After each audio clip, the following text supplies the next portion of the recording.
Oh, what a night it was here at Wembley. All eyes now on Wembley, from Amsterdam to Baku, Budapest, Bucharest, Copenhagen, Hampden Park, Munich. It's been all over Europe, but it's all about Wembley now. And it's all about two teams, England, Italy, in the final of Euro 2020 on Sunday. Let's get more reaction to that game, shall we? Jeremy Langdon this morning has been catching up with Paul Merson. Yes, thanks very much, Rob. I've got Paul Merson here with me this morning to discuss what happened at Wembley last night. Merce, what did you make of it all? How good were England? Well, they won the match, so amazing in the end to go 1-0 down. I thought they scored. I mean, there's never a bad time to score a goal, but I thought it was an important time when they scored. I thought when Denmark went 1-0 up with a phenomenal free kick, they broke about a minute before Sterling's miss, and I thought we're a bit open here. And I was thinking, just get into half time. I just wanted someone with experience to go calm down, get in at half time, and let Gareth sort this out. But thankfully, I know Sterling missed the chance, and then bang, we score a minute later, and it was a big goal. Big goal. To go in at half-time 1-1 was a massive goal. The big talking point was obviously the penalty. If you'd have been a Danish player last night, Merce, would you have been upset that it was A, given, and B, that VAR didn't intervene? You know what? I mean, they would have been disappointed, Denmark, if they wasn't given a penalty for the same situation. That's the way I look here. I thought it was tight.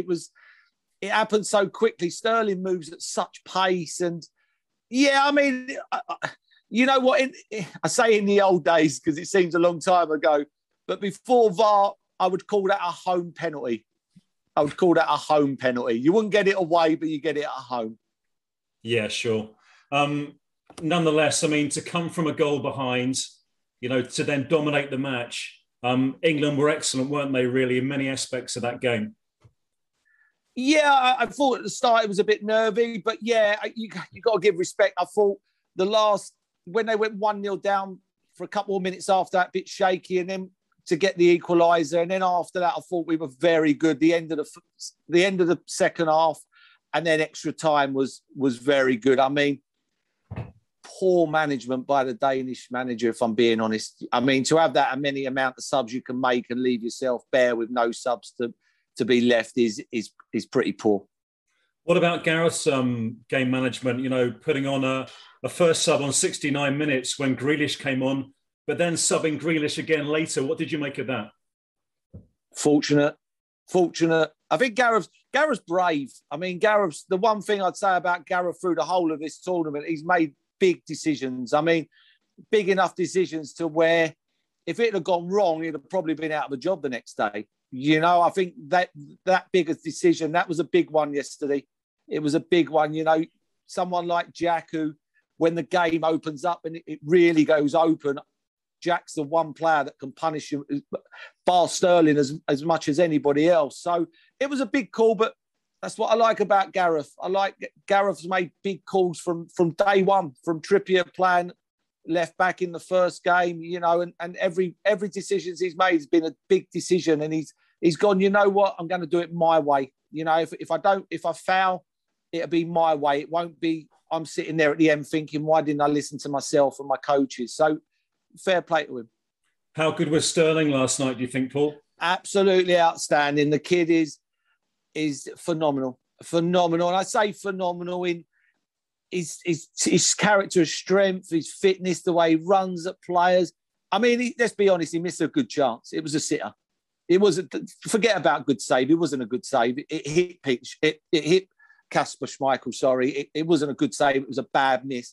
But you know what I like about him? A minute later, when Saka goes down the right, who's trying to get in the box to try and score? He's not sitting outside the box thinking, I don't want to go in again and miss another chance. His strength, his mental strength is phenomenal. And I'm so pleased for him. I think he gets a lot of stick, this kid. And I keep on saying a kid because he's so young. He's so young still. And yeah, I think for me, he's been the player of the tournament. I really do. I think he's been absolutely outstanding from the first minute till right up to the end of it. I mean, look at extra time when he makes the run at the end. I mean, it's just phenomenal. Absolute phenomenon. Saka was pretty good too, wasn't he? And he's going to be hard to leave out now for the final, isn't he? Gareth's got decisions to make. This is another different game. You know, Italy are very good, a very good counter-attacking team. I think we're very fortunate. I've got to give someone a mention yesterday. I thought again was outstanding. Was Walker. I thought he was absolutely. I thought he was brilliant. I thought his pace and everything about him was absolutely phenomenal. So it'd be big decisions for Gareth, but Gareth ain't going to chirp. You know, he's going to go, you know what, this is my team for this game. It's horses for courses. And if I have to change it, I'll change it. And, you know, that's what I like about Gareth. I give him A+ for the way he's been with his decision making. Do you think the Italians will be looking at Pickford after that Danish goal and thinking we might test him a bit more too? You know what? I'd lay off Pickford a bit. I would lay off Pickford. You know, these balls are designed to do what they do. You know, they. You know, 4, 5, 6 years ago, you couldn't kick the ball with the side of your foot like that and get it up and down over a wall. It was impossible. So, you know, that ball was moving. It went so high up in the air. Yeah, I'll give him a bit of leeway. I think he's been outstanding in this competition. He's made some big saves at big times along the way. And I thought it was an exceptional free kick. I really do. I mean, as I say, these balls are made to do what they do. And, you know, for goalkeepers, you know, I've never been a goalie. So I played with some great goalkeepers. But, you know, these balls move now. And I've got to give credit to the ball and the free kick. I mean, yeah, I wouldn't have a go at Pickford for that. Sure. What about the final then? Italy unbeaten in 33, but England's have conceded just 1 goal in 6 games. I mean, how do you see this one going? Yeah, you know, I hope England, of course, I hope England win. I think this is a hard game. I really do. I think we've got to get round Jorginho. I think we've got to stop him from getting on the ball. I think when they play out from the back, it's sort of, you know, they play with Chiellini who passes to the goalie and then they play that way. It's not the goalie passes to Chiellini. It's sort of Chiellini passes to the keeper and then they play out from the back. I think we have to stop Jorginho. I think we've got to stop it going, letting them play out, because I haven't seen a team in this competition move the ball so quickly from the goalie to the forward line in quick transition. I mean, they do it so quickly, so smoothly, and we have to stop that source. I think if they start going through us like that, it's going to be a little bit of a problem. But they're going to worry about us. I mean, the pace. You know, Harry Kane looks like scoring all the time. I think this is a proper game. I think it's a worthy final. I really do. I think these are the best 2 teams in it for me. And Kane against Chiellini and Bonucci is going to be quite a confrontation. Yeah, I mean, what Harry Kane does. Harry Kane's, you know, one of the cleverest footballers around, because he'll see he don't want to get into a battle with Chiellini. You know, them two will want a battle. They'll want a battle. They're warriors, you know, and so he'll be dropping off. And you see when he drops off, he can put the ball through the eye of a needle like he did for Saka for the first goal. So he will cause them problems. You know, they will be thinking, do I come, do I go? And the one thing I liked about yesterday with England, with Saka and Sterling, either side, they're willing to run without the ball. I see in the friendlies, we were a bit not willing to run without the ball, but them 2 players are willing to run. If you're willing to run without the ball, you cause so many problems. Like we see with Liverpool when they were at their best, the year they won it, the Premier League, is when Salah and Marnie were running without the ball. It's so hard to stop. You know, people think, well, they haven't got the ball, but it just opens up. No one wants to chase players back when they haven't got the ball. So for me, keep on doing that. And Kane's an intelligent footballer. You know, for me, he'll probably go on and win the Golden Boot. So how worried do you think Italy really are about England on Sunday? Oh, they'll be petrified. I'm not going to say petrified. Of course not.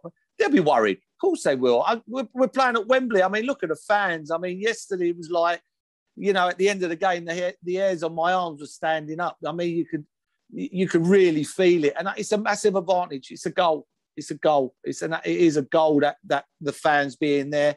So they'll be worried. They'll be quietly confident, but they know they're up against a very good England team that have got pace. They're very fit. We've got players that can change the game to come on.